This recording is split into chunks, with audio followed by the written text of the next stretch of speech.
For many people, Sun Tzu is just a name associated with battlefields, generals, and strategy quotes shared by people who haven't actually read him. He is usually presented as a philosopher of victory, a leader who decoded the psychology of conflict and turned war into an almost mystical science. But this picture completely misses the real point. Because when you set aside the slogans and the myths, what you encounter is something far more interesting. Sun Tzu was not someone obsessed with war. He was, in fact, a leader who preferred to avoid it. Glory, honor, or battlefield victories did not matter to him. The only thing he truly cared about was cost. And in a world slowly exhausting itself through constant warfare, Sun Tzu was one of the first thinkers to articulate a deeply uncomfortable truth. For a country, the greatest danger is not always the enemy standing in front of it. It is the bill that comes after the war. People generally think the art of war is about fighting. In reality, this book is entirely about finance. To understand why Sun Tzu thought this way, you need to understand the world he lived in. His ideas did not emerge from nothing. They were shaped by a system on the brink of collapse. China during the late spring and autumn period and the early warring states era was a patchwork of rival states. Each believed it could unify the world, and each, in trying to do so, was draining its treasury, pushing itself toward collapse and destruction. War almost never stopped. Alliances were formed, broken, and formed again. Armies grew larger with every generation, shifting from small elite forces to massive infantry armies that required food, metal, supply lines, and taxation on a scale no one had ever faced before. These states were not merely fighting wars. They were stress testing their entire economies. When a ruler sent the full army into the field, he was borrowing from the future. And more often than not, that debt came due. Today, people like to imagine ancient warfare as heroic and tactical. But in this period, war was, above all else, logistical. The moment an army moved, costs began to rise. Wagons, grain, horses, armorers, cooks, blacksmiths, porters, all of them had to be fed or paid. A campaign lasting a few months could ruin a small country. A campaign lasting a year could break even a powerful one. And yet, because every state felt threatened, they continued to fight. This was an arms race long before the term existed, and it was pushing the entire system toward collapse. This was the world Sun Tzu stepped into, not as a quiet philosopher, but as someone trying to solve what appeared to be a military crisis but was, at its core, an economic one. In the modern West, we like to romanticize him as an ancient mentor for CEOs and entrepreneurs. But in reality, he was closer to a risk manager. He looked at costs, timelines, and logistics, and realized something many rulers refused to accept. The way war was being conducted was unsustainable. A victory won after the treasury was exhausted meant nothing. Most leaders believed their greatest threat was the enemy's army. Sun Tzu believed it was their own spending. That is why the most important sentence in the art of war appears right at the beginning. Before deception, terrain, or morale, he says, war is of vital importance to the state. Not glorious, not honorable, vital, meaning dangerous, destabilizing, and fully capable of destroying the society it claims to protect.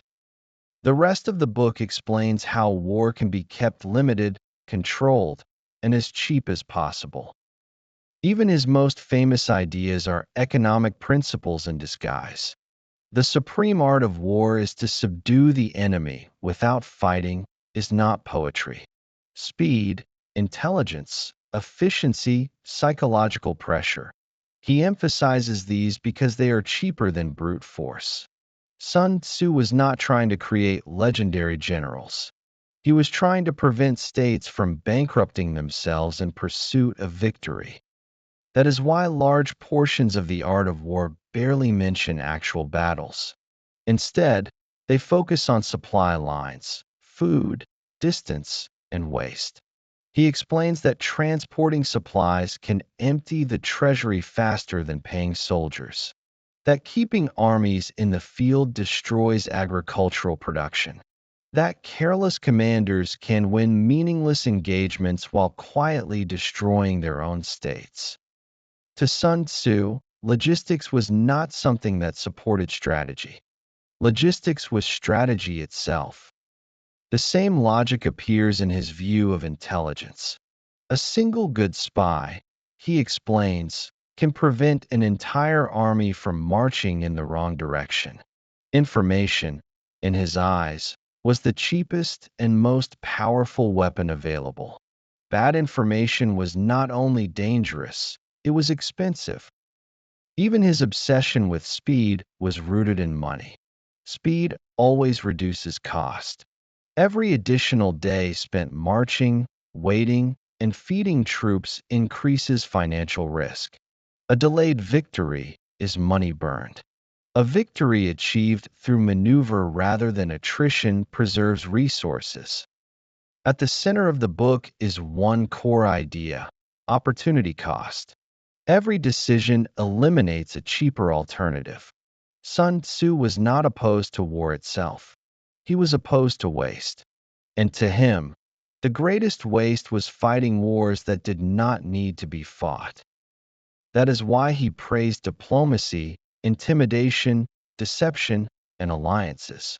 He did not see them as secondary tools, but as the best ones, because they produced results without draining the state's limited treasury. He also warned rulers who loved war for its own sake. Beneath the poetic language lies a cold accounting rule. If you treat war as a passion instead of a liability, you will eventually go bankrupt. History proved him right. States that ignored these ideas poured their wealth into endless campaigns and collapsed from within. Those that applied his logic, using information, speed, and restraint, remained standing longer. And it is at this point that Sun Tzu suddenly feels very modern. The same pattern has appeared repeatedly in recent history. Vietnam, Afghanistan, World War I. These wars were not lost because armies lacked courage. They were lost because the economic model behind them collapsed. Sun Tzu would have recognized this immediately. Modern warfare still follows his mathematics. Cyber warfare, sanctions, proxy wars, covert influence operations, all aim to create maximum effect at minimum cost. The tools have changed, but the outcome has not. In the end, Sun Tzu was not teaching leaders how to win wars. He was teaching them how to avoid national bankruptcy. He understood that the cost of war does not end when the war ends. States do not collapse because they lose battles. They collapse because they exhaust the capital that keeps them standing. For Sun Tzu, real strength was not about striking hard. It was about how long you could remain standing. That is why The Art of War is not really a book about aggression. It is a book about restraint, not about crushing others, but about outlasting them. And perhaps that is why it still matters so much today. Because the world has changed, but human mistakes have not. If this narrative opened a different window for you, subscribe. History holds the answers. I simply show you where to find them. You can support us by liking the video,